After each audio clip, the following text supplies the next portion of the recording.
오늘의 세 번째 이슈 공개하겠습니다. 이재명이 막은 그것, 어대명, 필연일까? 이렇게 주제를 잡아봤습니다.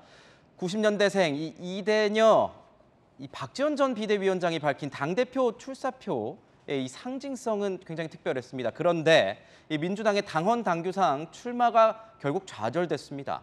이재명에 맞서는 97그룹과 이 청년 정치인의 구도 역시 볼 수는 없게 됐습니다. 어차피 대표는 이재명, 이 어대명의 필연인 걸까요? 아니면 어대명이란 다소 식상한 프레임의 또 다른 반전의 시그널일까요? 먼저 어제 이재명 의원을 공개적으로 비판했던 박지원 전 비대위원장의 발언부터 듣고 이야기 나누겠습니다.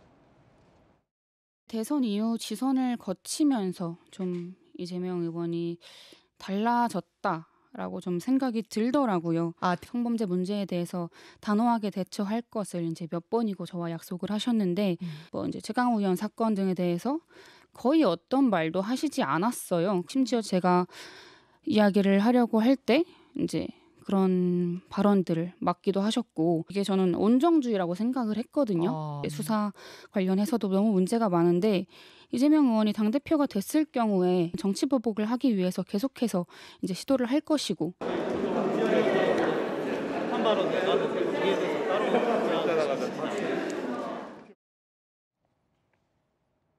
네, 민주당에서는 이 박지원 전 비대위원장이 출마할 수 없다 이렇게 밝힌 결정은 어떤 원칙에 따른 결정이었다라고 얘기를 하고 있습니다. 하지만 당 안팎과의 언론에서는 박지원 전 비대위원장이 최근에 이렇게 이재명 의원에 대한 비판 수위를 높이면서 그것도 좀 영향을 미치지 않았을까 이렇게 좀 분석을 하고 있는데 실제 어떻습니까, 분위기는? 예, 뭐 그런 분석하시는 분들 저도 봤는데 뭐 그렇지는 않습니다. 일단은 박지원 전 비대위원장이 저도 처음에는 이제 되게 신선하고 되게 참신하고 또 요즘 젊은 청년 세대의 목소리를 민주당이 많이 들어야 된다는 차원에서 굉장히 좋게 봤었는데 요즘 좀 보니까 이게 눈에 보이는 사람 모든 것들과 다 싸움을 하려고 하더라고요. 네.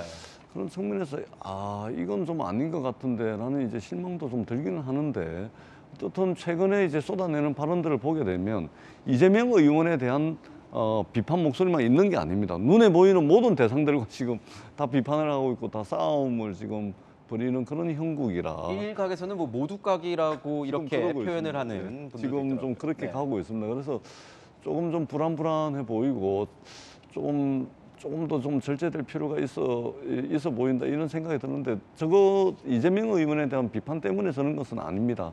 당헌 당규에 입당한 지 6개월이 입당한 지 6개월 전에 입당을 해야 되고, 그리고 네. 당비를 6개월 이상 내야지만 선거권이 주어지는 당헌 당규상 원칙 때문에 이 원칙을 훼손하면서까지 어떤 출마를 해줘야 되는 그런 예외적 상황은 없는 것으로 저희들이 판단을 했습니다. 그렇기 때문에 민주당의 비상대책위원회의 결정을 존중을 하고 다음번에 뭐 기회가 되면은 출마를 하는 게 좋지 않을까 그렇게 생각을 합니다. 네, 박 전 비대위원장이 이렇게 전대 출마가 막히자요, 민주당 지도부와 이재명 의원을 향해서 맹 비난을 했습니다. 오늘 아침에 헤드라인들이 이렇게 깔아놓은 언론들이 많더라고요. 무엇이 두렵냐? 이렇게 민주당 이재명 의원을 향해서 맹 비판을 했다는 겁니다. 2030 여성표 모으고 당내 성폭력 수습한 전 비대위원장이 왜 기여한 바가 없느냐? 어느 정도 거물이어야지 이 피선거권을 가질 수 있느냐? 이렇게 얘기를 하고 있습니다. 김광산 변호사님, 이거는 어떻게 저희가 해석을 해야 됩니까? 이재명 의원과 친명계를 향해서 각을 세우는 것은 어떤 자기의 어떤 나중에 정치적 행보를 위한 존재감 키우기라고 저희가 해석을 해야 될까요? 그 박지원 전 비대위원장이 보니까 굉장히 나쁜 의미가 아니고 네네. 굉장히 정치적 욕망이 강하다는 생각이 들어요. 네네. 그래서 지난 이제 대선 후보 때도 민주당 입장에서 보면 갑자기 사실은 뭐 사과를 해야 한다는 그런 분위기를 몰아갔지 않습니까? 그러면서 많이 주목을 받았어요. 더군다나 이제 비대위원장 그만뒀는데 뭐 몇 개월 비대위원장 하지도 못했어요. 그럼 자기는 희생당했다고 생각할 수도 있어요. 그런데 사실 본인이 이번에 당대표 나가는 것이 가능하지 않으라고 생각했을 거예요. 왜냐하면 민주당의 룰에 의하면 당연히 6개월 이상 네.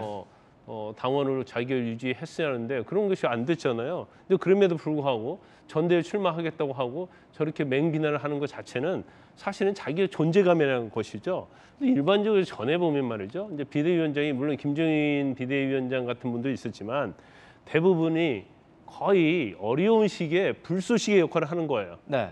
그리고 그냥 한번 딱 나와서 그냥 그 지나가고 나면 결국 그 사람의 정치 운명 이런 것은 거의 뭐 다시 되살아나지 못했거든요.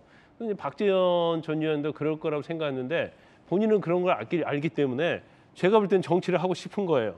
그러면서 자기 목소리를 내고 뭔가 이쪽에서는 젊은이의 어떤 목소리를 내면서 자기도 정치를 한번 제대로 해보겠다 그런 마음을 가지고 있지 않나 싶어요. 하지만 이제 정치라는 것이 워낙 어려운 거 아니에요. 뭐 세력도 있어야 하고 뭐 세력이 없으면 지지하는 여론도 있어야 하는데 지금 박지원 전 위원장 같은 경우는 그런 걸 전혀 갖추지 않은 상태에서 이제 목소리만 내고 있는 상황이죠. 그래서 향후에 있어서 어떤 지지도가 얼마나 결집됐느냐, 어느 정도의 어떤 세력을 갖고 있느냐에 따라서 본인의 이제 정치 운명이 갈라질 거라고 봐요. 네, 뭐 순수한 의미의 이 권력 의지는 뭐 전혀 나쁜 것이 아니죠. 지금 말씀해주신 것은 이 박지원 전 비대위원장이 어떤 정치를 할 만한 제대로 할 만한 이 환경이 아직은 좀 숙성이 안 된 것 아니냐, 성숙되지 않은 것 아니냐, 뭐 이렇게 말씀을 주셨습니다.